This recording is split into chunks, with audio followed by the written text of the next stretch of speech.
today we're talking about what kind of products to sell, how to find products to sell, how to consider different products to sell.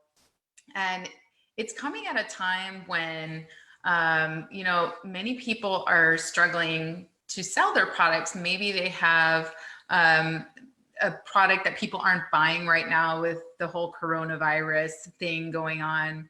And it's caused a lot of people to really think about, the products that they're selling or diversifying the products that they're selling. There's absolutely nothing wrong with selling many different types of products. There's no one right or wrong product to sell. The most important thing, obviously, is profitability.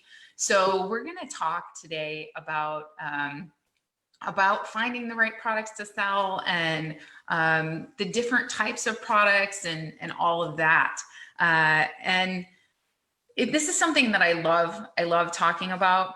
It's something that I feel, is important it's important to sell something that you have an interest in.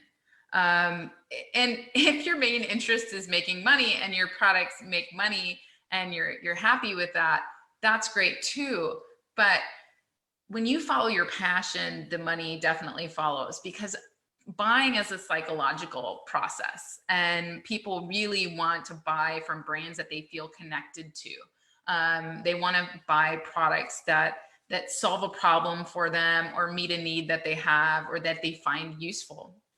So anyway, without further ado, let's get into this. We're going to talk about finding the right products to sell, the products that scale the best, and how to choose them. Why would you care about scalability, right? Why would you want to, at a time like this right now where Amazon is limiting the amount of products that can be sent into warehouses, you want a product that can scale really, really well, that can be sold in other channels beyond Amazon, that has really great profitability. It's really important. Scalability is you can make a lot of money off just one product if it scales well. So how do we choose those products that scale really well?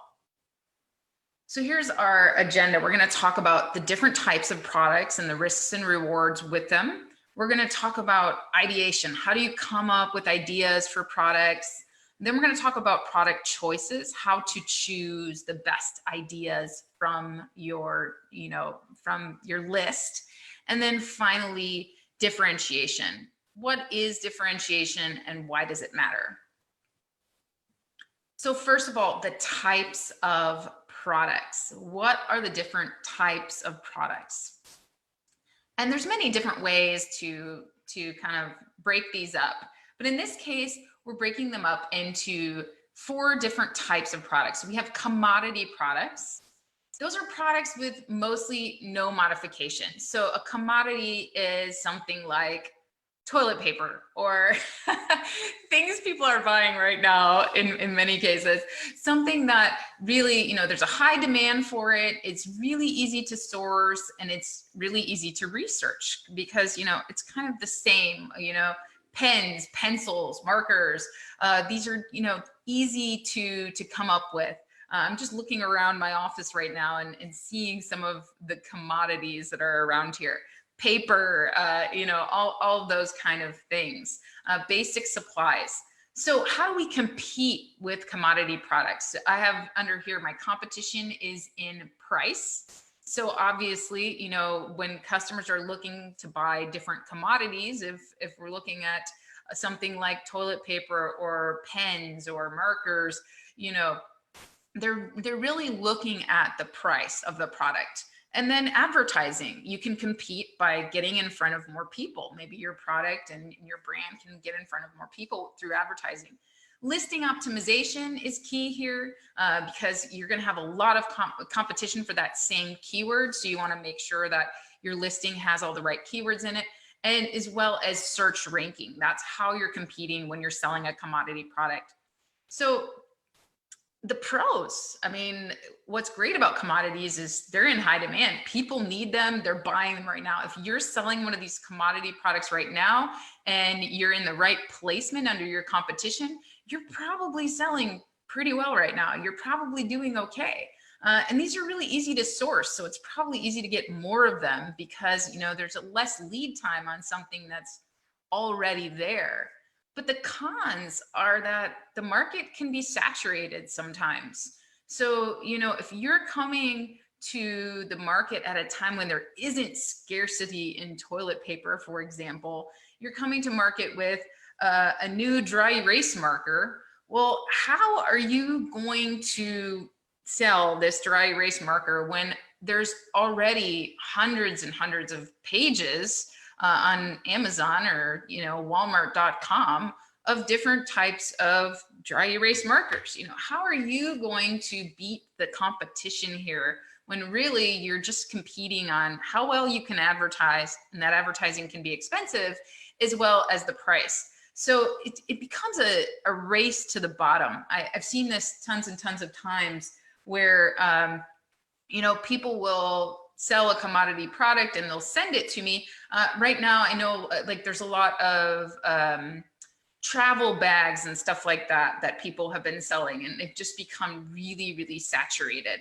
But the problem becomes, it then becomes a race to the bottom of price. It becomes a price war, and there's not a lot of scalability because then all your margins go out the window. So next we have white label products. So white label products are basically branded commodities. So that's like putting the Expo brand on this dry erase marker. So, you know, the commodity is basically no branding, no, maybe you're buying somebody else's brand and reselling it, whatever, but you're really, you know, you're selling that commodity. White label takes it a step further. Many people call this private label. It's actually not private label.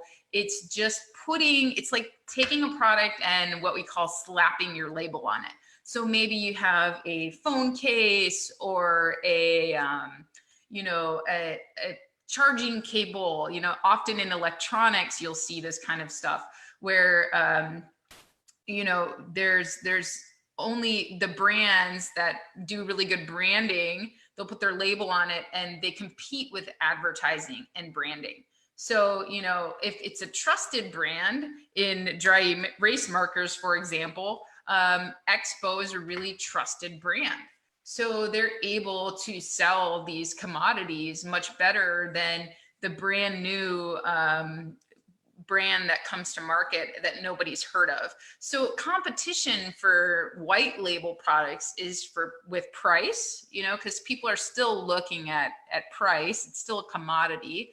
And in branding, so how well do we do with our branding and our advertising? People start to trust our brand. And then again, in listing optimization in your search ranking, the pros to selling white label products is that, again, they're in high demand and they're really easy to source and they're easy to research.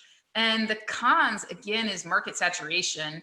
You end up in a race to the bottom and you have a really low scalability factor. You can't really scale that much because unless you really try to expand into a lot of channels, it's very difficult to achieve scalability. Now, the other thing we have to think about is if you're doing a branded commodity, so let's say that, you know, you have your own dry erase marker and, you know, this one actually happens to be Office Depot's brand. So it's really interesting because I bought this at Office Depot, but let's say that I'm a new brand and I'm selling white label and I am going to put my brand Amazing at Home on this marker.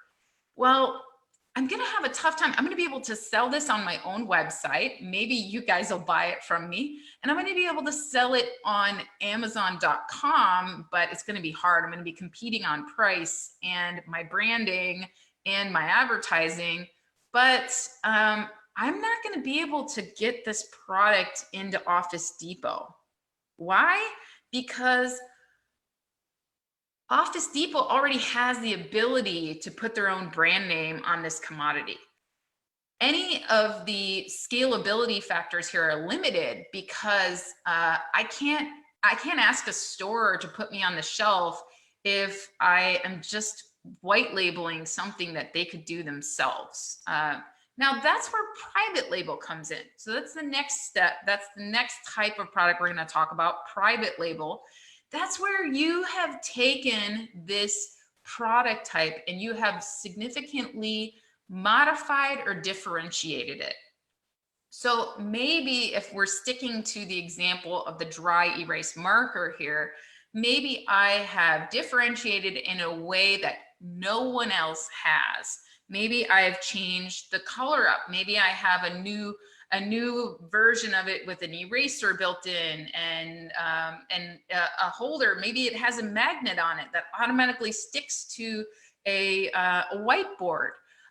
Whatever it is, I have modified and differentiated this product and I have my own branding on it. And so that kind of changes things. It gives me a leg up. Now, before I can now sell it on Amazon.com. I can sell it on my own website, and I'm offering something that the customer might want more over the just plain old dry erase marker, right? So mine has magnet built right into it. So it automatically sticks to the whiteboard. Great. Okay, cool. I can make that stick out on a product page. I can take this to Office Depot and say, hey, wouldn't your customers like to see something like this in their store? I can get more sales proof. So it's easier for me. I'm still competing on price because if I make this $20 more expensive than the average dry erase marker, people might not be willing to just pay for an extra magnet, right? They might not be willing to do that. But if I can keep the price pretty competitive with the average dry erase marker and I have a differentiation like a magnet built in, so it fits right on the whiteboard without having to have a holder, well, very cool, right? People would probably choose the one with the magnet in it over just a regular dry erase marker because of convenience, because of my differentiation. And then they're going to be recognizing my brand and going, hey, this is what's different about this marker is it's this brand and it has a magnet in it. So private label is you differentiating a product. And it's really great because instead of competing on price or your brand, you now can compete on your USP or your unique selling point. Right? Now I can say, hey guys, this one has a magnet. So cool, right? Buy this, so I'm still having to keep in mind the other competition on the market, but I'm able to then sell my product even better because I have a differentiation that matters to the customer. So the pros of selling a private label product is you have a unique selling point. You have higher demand with lower competition. You own the differentiation, right? So you get to say, no, this is mine. This is my brand. And you have more control over the price and you are now highly scalable because you can sell this product with its differentiation in all kinds of channels with far less barriers to entry than if you were just selling a white label branded commodity product. Now, the cons of a private label doesn't sound like there are many, but if you're not sure how to develop a product, it could take you a longer period of time. You're going to have to do more communication with your supplier. You're going to really have to make sure that your differentiation is carried out. You're also going to want to get some feedback from customers and do some more research because you're going to have to actually make sure that your differentiation matters. I need to make sure that if I put a magnet in it, people are actually going to buy it. And they're not going to, well, no, Amy, I'd rather spend 49 cents on this marker over here. I don't care if it sticks to the whiteboard or not. Okay. So it takes a little bit longer. And then finally, we have the fact that mistakes can be costly. If I screw this up or I didn't do enough research and I bring it to market and it's a flop, well, man, I could have just been selling dry erase markers. Those would have been easy to source, right? So it is a little more risky, but there's more reward involved.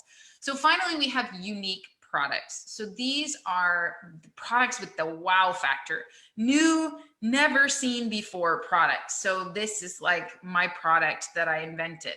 It's people don't really, they've never seen it before. It solves a problem. I had to completely develop it from scratch. So, you know, the competition is demand. I'm competing on demand of this product, right?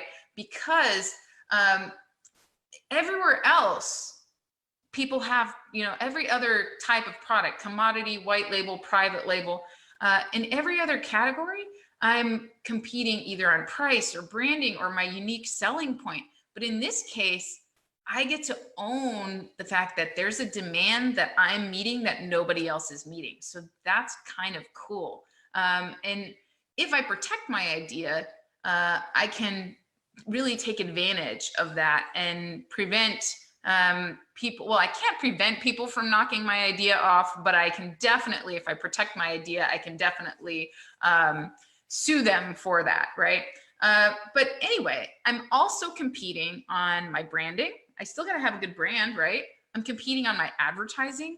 I'm competing on listing optimization, and I'm competing on my search ranking. So it's the same type of competition for the other types of products, but in this case, I get to have a leg up because, you know, with my product, I don't have to do a lot of advertising because it meets a unique demand. It solves a problem for customers that no other product solves. So it's really, you know, I invented this product that eliminates odors in the cat litter box and makes it really easy to clean. So it really is different than anything else that's on the market. And so I don't have to do a lot of advertising, and no one else is really competing with me. However, I do have indirect competitors. So I have other litter boxes. I have, you know, different litter box cleaning products that are on the market. So even though I have a unique selling point, I do have some competition. So the pros to selling a unique product is that it's unique. It could go viral. You could have very high demand. You have low to no competition, and you have the most control over your price. You have a longer life cycle, and this product is highly scalable because you can control the price. You can really meet customer demands like nobody else can. And you get to be that first to market with a unique product. I'm sure all of us can think of those brands that were first to market with a unique product, and they're like, wow, that's that brand. It's incredible, right? So the cons, what would be the cons to selling a unique product? Well, again, development, understanding how to develop a product, that takes a long time. And it could be more expensive because you might have to go through a lot of prototyping and things like that. And mistakes can be detrimental, right? If you make mistakes along the way, you could run out of money before you even get your product to market. I work with a lot of inventors, and, you know, it's not coming up with the idea that's the problem. Ideas are cheap, right? It's execution. How do you get that product on the market? And often, you know, my clients that have gone through my Canton Fair Experience course before, once they figured out that, oh my gosh, I know now how to develop a product, they revive their old ideas that they had lost confidence in, because they now knew they could see a path, they could see a light at the end of the tunnel. So that often happens when people learn the product development process. They suddenly are not afraid to go after their ideas that they had before. So these are the different types of products. It's important to really understand all of these before you kind of move forward and choose one to sell. So which of these products has the most risk? The most risk is definitely the private label and unique products, because mistakes can be very costly. You are competing on your unique selling point or on demand of the product. And, you know, you're going all in on this one idea, right? So what if it doesn't sell? So often the argument you hear here is, well, I don't want to come up with a new product because I don't know if it'll sell. And that's a scary thought, right? So I totally get it. You know, it's a big risk to develop a completely new product. And that's why not many people do it. It's much easier to look at the products that are selling right now and apply a new pattern to, you know, this chair cover over here, or, you know, create a new coffee mug with a fun design, whatever it is, you know, that's a lot easier. It's a lot more risky to go all in and be the first to market with a unique product. But which one of these has the most profit potential? Which one? So, you know, we could reword this to say, which one of these has the most potential for reward? And in this case, it's also the private label and unique products. Because when you bring a new, never seen before, or a significantly differentiated product to the market, you now have the most control over price. You have an extremely long life cycle compared to, you know, if I just put a phone case on the market with my white label brand on it, and then before I know it, there's 1,000 other competitors, versus if I develop a product and I protect my idea and I get it and it really meets a demand, well, I'm the only one selling that product. My brand is now highly recognized. I'm able to, I don't have to drop my price or get in a price war. In fact, I can keep it right where it is. And I can scale it into multiple channels. I can sell it in retail stores. I mean, Amazon's only 5%.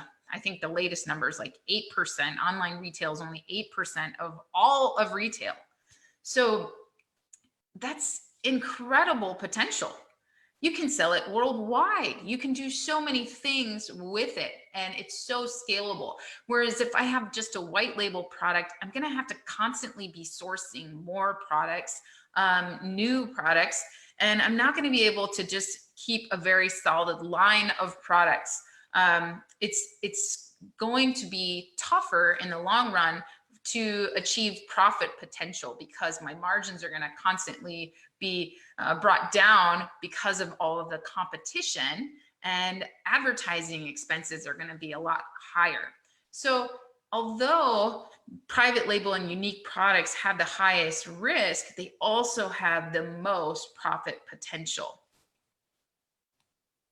So how do we come up with ideas for products?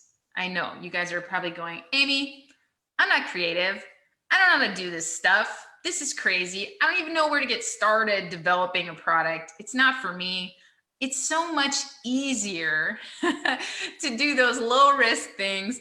And I'm just going to deal with the competition. You know, I wouldn't even know how to come up with an idea in the first place. Okay, well, let's talk about it. How do you come up with ideas?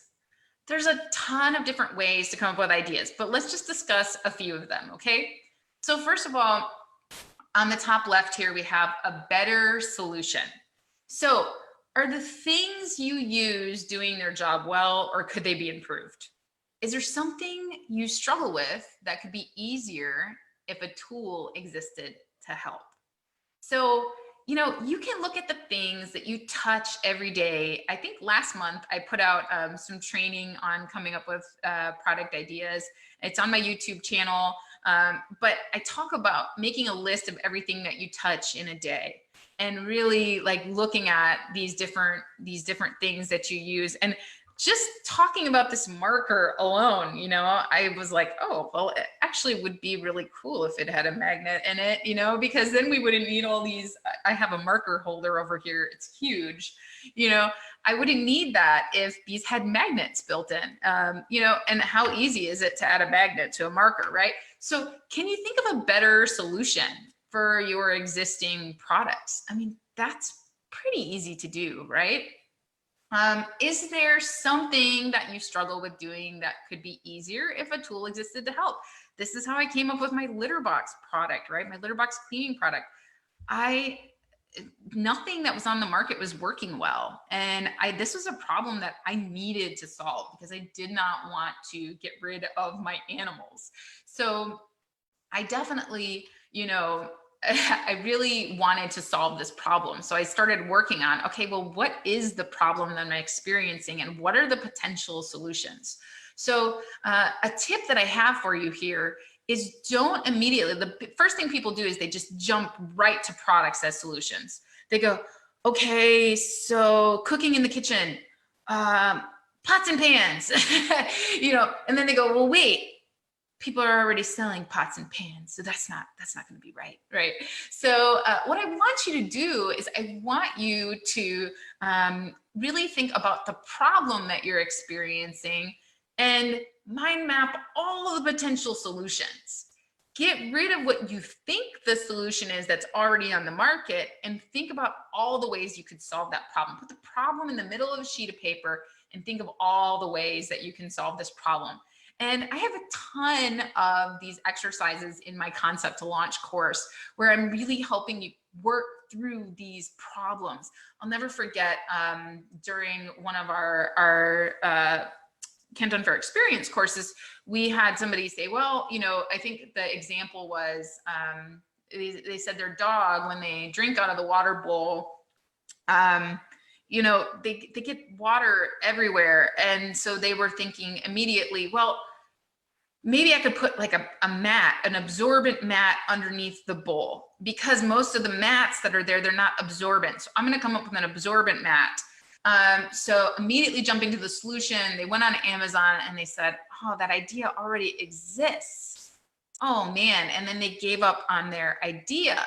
So what I encourage them to do is, again, don't just immediately go research that solution. Put that problem in the middle of a page and think about all the potential solutions. So if I put that problem of the dog gets water everywhere when they drink out of their bowl, what are all of the potential solutions?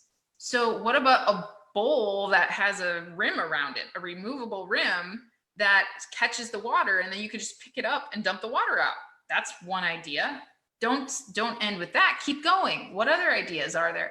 Oh, there's the absorbent mat. Okay, well, what shape should it be? What kind of material could it be made out of? There's a lot of different potential solutions. The dog could have a bib, maybe that would solve other problems too, but think of all the potential solutions, not just products that are currently existing. Okay, so the next thing, existing product, new solution. Is there something that's used for one thing, but could be used for something else? A product for pets that could be used for humans, this kind of thing. So, there's many different things. If we think about tooth floss, I'll give this example. My cats, they fell in love. My daughters were playing around with the cats and they were using tooth floss as string to play with the cats. And the cats were going crazy over this tooth floss string over other strings. And I was like, what is the deal here? Like, why are the cats so crazy about this tooth floss? And then the other thing is they were actually flossing their teeth because they would bite the string and it would floss their teeth, right? So I did some research on it, and I learned that mint comes from the same family. So it was mint tooth floss, right? Mint comes from the same family as catnip. So this is why our cats were going crazy over tooth floss. But I also did some more research on it, and I learned that that string is actually not recommended by veterinarians for cats to play with because it could like mess up their stomachs, and if they bite it and it breaks off. So I decided not to move forward with that idea. But it's interesting that maybe there is a safe string or even a safe cat toy that could be infused with mint, which is another form of catnip from the catnip family, and could make cats go crazy over it, right? So existing product, new solution. You can think of all the different products that you use. And I've actually, in our Sourcing Small Masterclass, we teach about this. I've rebranded products for new ideas before. And so you can definitely, let's say you have, you find that there's a soap dish and it could be used for, a mold or a jewelry holder or something like that, right? But there's all kinds of products that exist, but just aren't marketed in a new way. For example, felt letterboards. I had a client that came to me with a felt letterboard. There was so many of those on the market. And these felt letterboards, they were so saturated. And what I did is I looked for them in office signs, baby shower signs, like all kinds of different signs. I looked for these felt letterboards and I didn't find them anywhere. So I was able, everyone that was selling felt letterboards was competing for the keyword felt letterboard. So what I did is I rewrote this listing for this client, and we sold these felt letterboards as office signs.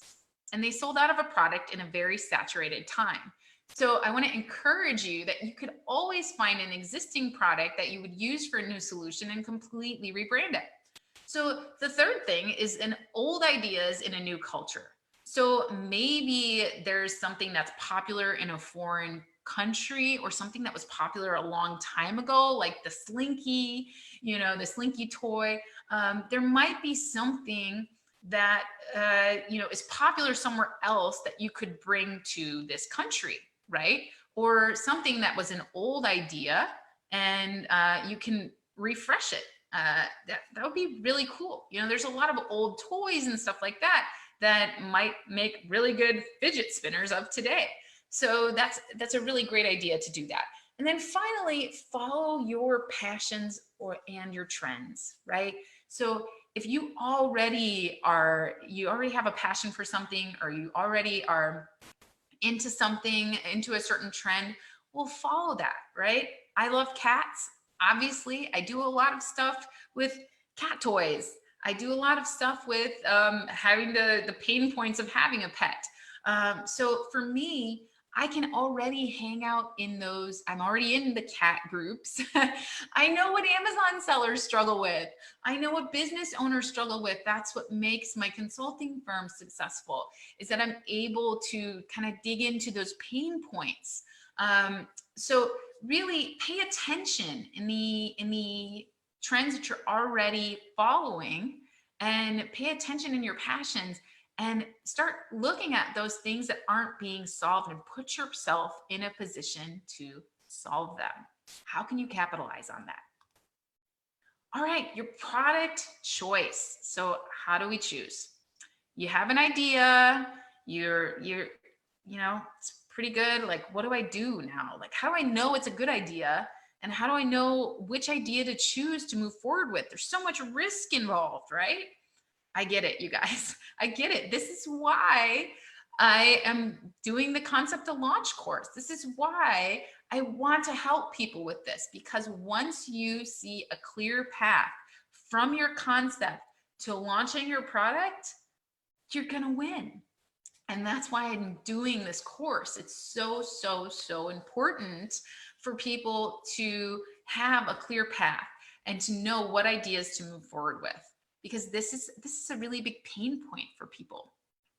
So what we have to do, how do we choose the right idea? We have to differentiate in a way that matters to the customer or die, right? So, there's a book called Differentiate or Die, but there's been a lot of stuff that has been, there's been a lot of published books and everything about differentiation and why it matters and why you need to have a unique selling point. You guys have heard it, right? I preach it until I'm blue in the face, but it's because, if we watch Shark Tank, right? If your differentiation doesn't matter, the sharks they're not happy with it, right? Like, think about things like the guy who came up with the laptop camera, who went on Shark Tank and said, people are hacking webcams and I've come up with a solution, and you develop this whole web camera cover up thing, right? Well, one of the sharks just said, well, I just use a piece of tape. Your product differentiation doesn't matter. You went through this whole thing and your differentiation doesn't matter. So that's a problem, right? How do we differentiate in a way that matters? So I want you to answer 3 questions here. So the first question is, can you define the problem? What problem is your differentiation solving? So when we talk about that camera cover for the webcam, okay, it's solving the problem that it's covering the camera so that people can't hack into my camera. Okay, does a solution exist already? That solution doesn't have to be on the market. It could be a piece of tape. Does a solution exist already to your problem that you're trying to solve or the need that you're trying to meet, right? So the second question you have to answer is, does your differentiation matter? Are people searching for what's different about your product? So this, going back to our dry erase marker, if I put a magnet in this dry erase marker, are people searching for that? Can we find out? Yes, we can find out. We can look at Google Trends. We can actually just type in Amazon dry erase marker and see what comes up after that. What are the top things that people are searching for?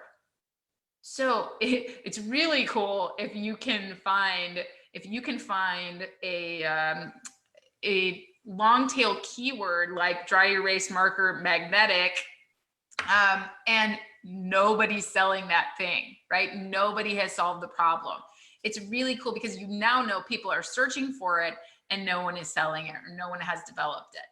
Of course, that's not enough. You do still have to do more research. But are people searching for what's different about your product?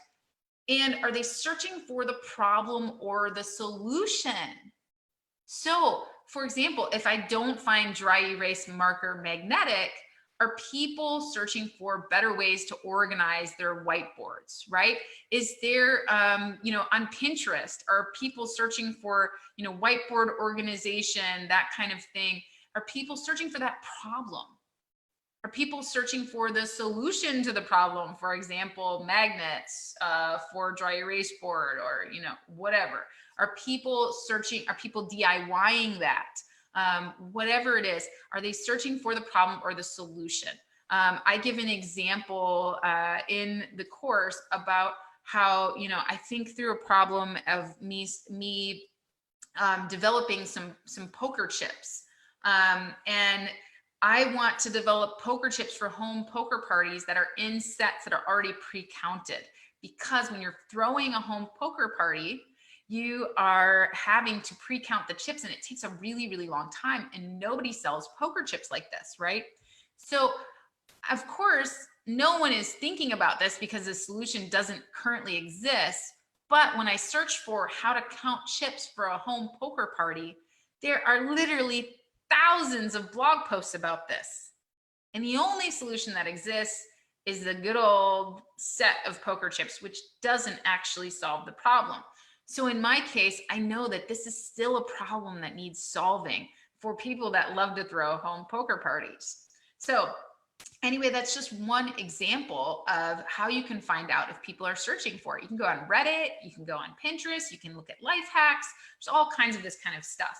All right, and finally, is there a reasonable alternative? So that laptop camera cover on Shark Tank, just use a piece of tape. There's a soup bowl koozie. People created this soup bowl koozie. I just use a pot holder or a kitchen towel, right? So you need to make sure before you spend all this money developing a product that your differentiation is important enough for you to control the price and reap the reward. If it's not important enough, if I could just use a piece of tape, or if I could just use a towel, well, that's a problem. We need to make sure that our differentiation matters. So answer these questions, really think through your potential solution and make sure that there isn't something else on the market. Okay? So the final step is to validate it, because now we know, okay, our differentiation matters. It's really great. This is the most important question that we can answer when we are considering an idea to move forward with. So in our next training session, we will actually talk about validation and how do we actually validate that someone will buy our product and they will buy it for the price that we need them to buy it for, and that that it's a good idea to move forward with, so that we can move forward with confidence. So to learn more about the Concept to Launch course, visit amazingathome.com/C2L course. We are excited about launching this course, and we are excited about providing a path from concept to launch so that you can develop, manufacture, and source your products with confidence. All right, you guys, I will see you in the next training session.